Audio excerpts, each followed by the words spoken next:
I read a lot, and the pundits that I read often say that healthcare is destined for a very dark future, a cloudy one. And I sit and think, if I read that, and if we all read that and absorbed that, how would we walk? How would we talk? How would we think about the future of healthcare? How would we respond to the challenge that is ahead of us? And I think it wouldn't be good. And so I choose not to walk in the story that they want to tell. I'm an optimist, but I'm not a Pollyanna optimist. I believe that the future of healthcare is really bright for two major reasons. But it's because of two major things that lie inside of us. I think that we're each equipped as humans with the two most powerful devices known to man. That's an idea and a question. Because history and the change of history is often hinged on those very things. Someone asking a question, someone offering an idea, or vice versa. And then the dialogue starts, and then progress happens. And I think the same exists in healthcare within each one of us. And I think that's why we're here, is to make the future of it bright because we hold it in our hands. But in thinking back over my career and watching some of the mistakes that we've made in the design of healthcare, I sit back and think, where did it all start and why? What's one of the common reasons or places that we make big mistakes? And it's a setting like that room. It's a wonderful conference room where we bring people out of the context of where they live, work, learn, pray, play. And we bring them into this context and we ask them what they do. And we ask them why they do it. And we ask them how they do it. And we ask them when they do it. And we expect them as humans to be able to reflect to us exactly what they do. They can't do that. We're literally asking people to come out of the context of where they deliver care or receive care and tell us in excruciating detail, enough to the level that they can tell us enough to design something that they would love to use in their lives. But they can't do it. Sometimes they can't do it because they want to be agreeable. Sometimes, frankly, the brain is not built to work that way. We're habit makers. And habit makers just tell you what they do out of habit, but they don't give you details because they can't. And so I've struggled with this for a long time, and I thought, okay, so why do we bring people into this context when this is the context in which a lot of people work? These are actual pictures from inside of our own system. And can you imagine asking the team who is working in that lab on the left to come in and describe to you exactly what happens in that room all the time under every condition, and to explain maybe why those wires are pulled where they're pulled? Do you think they would remember it? And then think about the room on the right. Mind you, this is only half of it. The other half looks just like it, and these two people are back to back. Do you believe that the clinical team that works in this room could come in and tell you about all these little vials, about where that keyboard is, about where the sharps are contained, about how she actually has to reach over and put sharps in there and hope the person behind her doesn't bump her? They cannot come into a conference room and tell you enough about the context of where they work and the progress that they're trying to make in that context. And this has been a conflict in my mind since 2008. Yes, maybe I'm a little bit of a slow learner. But I started having a pretty intense dialogue a couple of years about this problem as I watched so many software projects not delight the clinicians who are hiring the software to help them do a job. And I study apps, and people download them, and they only use them maybe once, and then they dismiss them out of their lives, and I've wondered why. And I thought, okay, there has to be a better way to do this. We have to figure out how to move from a conference room only of understanding or conference calls much closer to the context of care, wherever that care may be. So with a lot of deliberation with great friends and leaders here at Intermountain Healthcare, we have created a program that we call Design for People. And what we do at Design for People is go in and do empathetic observations in the context of care, because we want to understand. We want to understand the job that someone is trying to do in this context, or whatever context they may be in.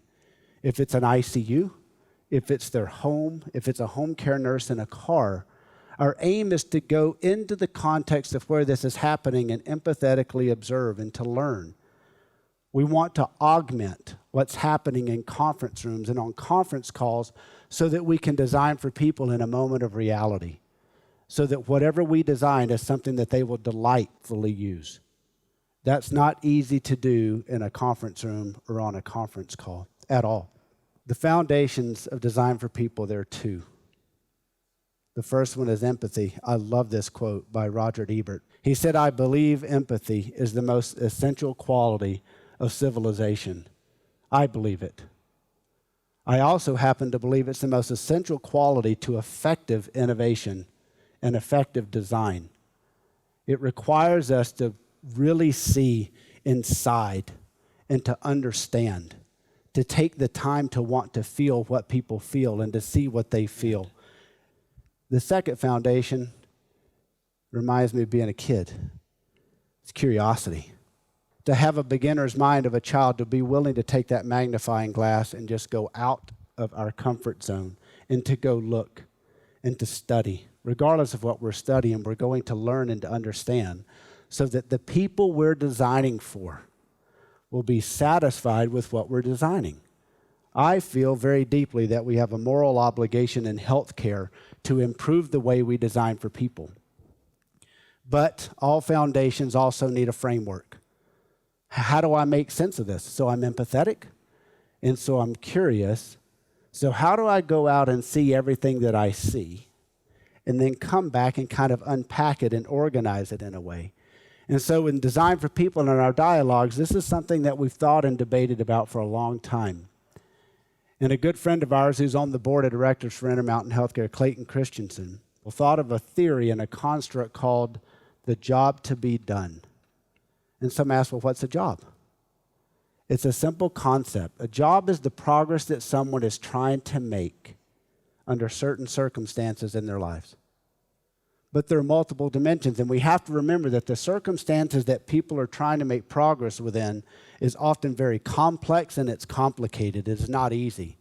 So there are three ways to understand this. There are three dimensions of a job. There's the functional job, and we often get lost in the functional job. That's the task we're trying to do, the problem we're trying to solve, and sometimes we stop there. But there are two other dimensions that we need to deeply understand, and especially it's inherent in healthcare. There's the emotional dimension, and that's how do I feel, or how do I want to feel when I'm attempting to make the progress that I'm trying to make. And then the third one is the social dimension. How am I perceived, or how do I want to be perceived when I'm trying to make the progress that I'm making? And when we start to take empathy and curiosity and we put it in this framework of trying to understand, we start seeing things that we might have never seen before. I think an example might help because this is from a very personal experience of mine. I overdid it in a Krav Maga class. And so I had to go see my good friend Mike Holmstrom, who is an orthopedic surgeon. And so I go through the check-in process, and they put me in this room. And where do I sit? On that awful paper.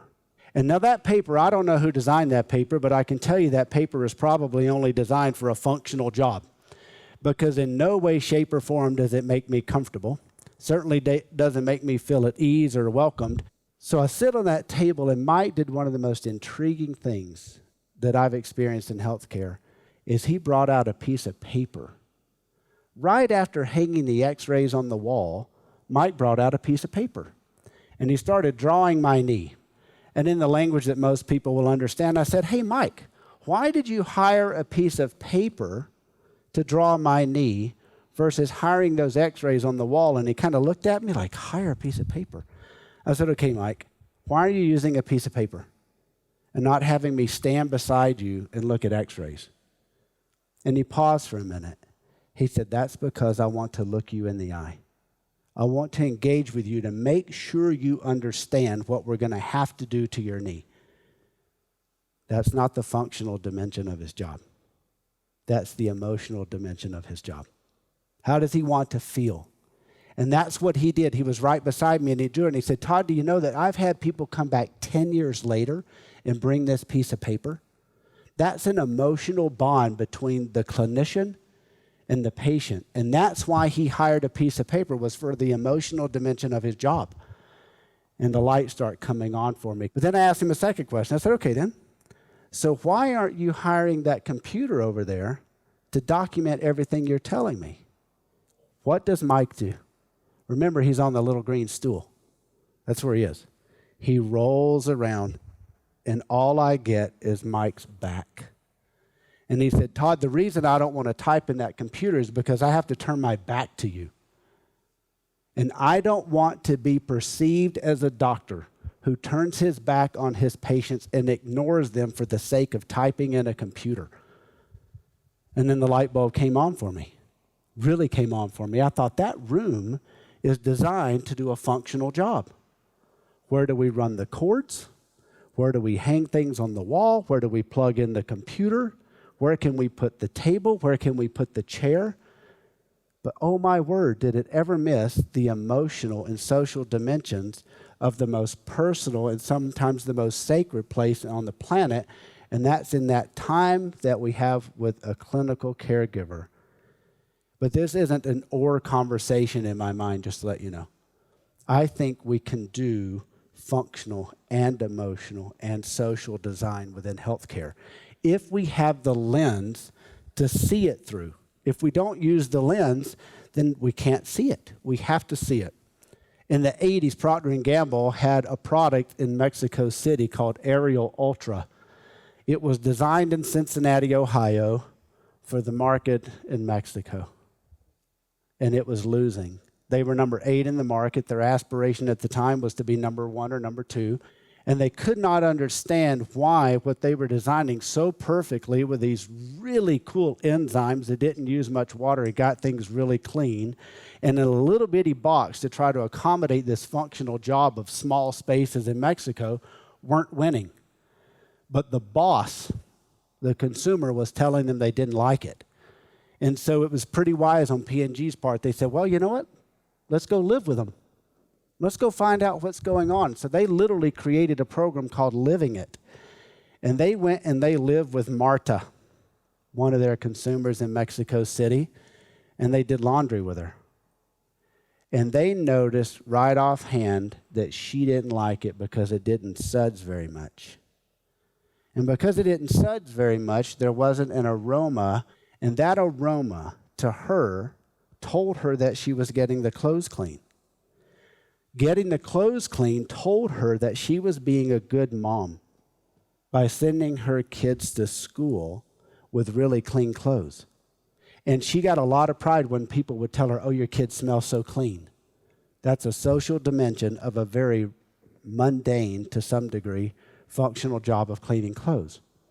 Had nothing to do with the functional job of that soap, because they proved in Cincinnati, Ohio, that it cleaned just as good as what was traditionally on the market.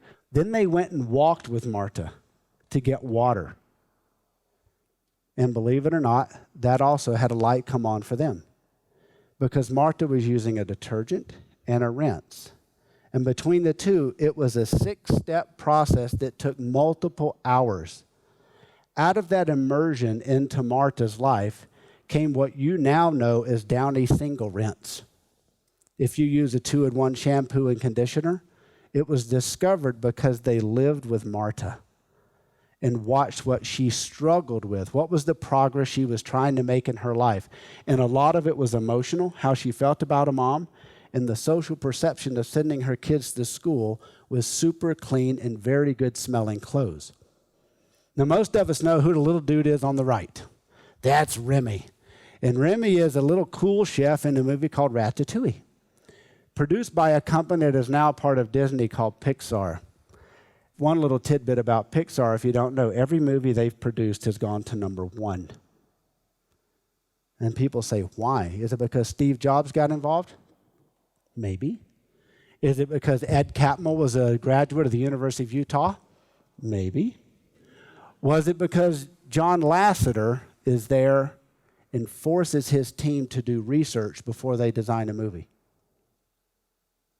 So, with Ratatouille, insights that most of us don't know. John said, you want to make a movie about a rat becoming a chef in Paris? Then go to Paris. And so he sent the production team and the directors to Paris. And they were required to dine in 4-star Michelin restaurants, not for the fun, but for the research. They looked at the plates. They looked at the angles of the lighting.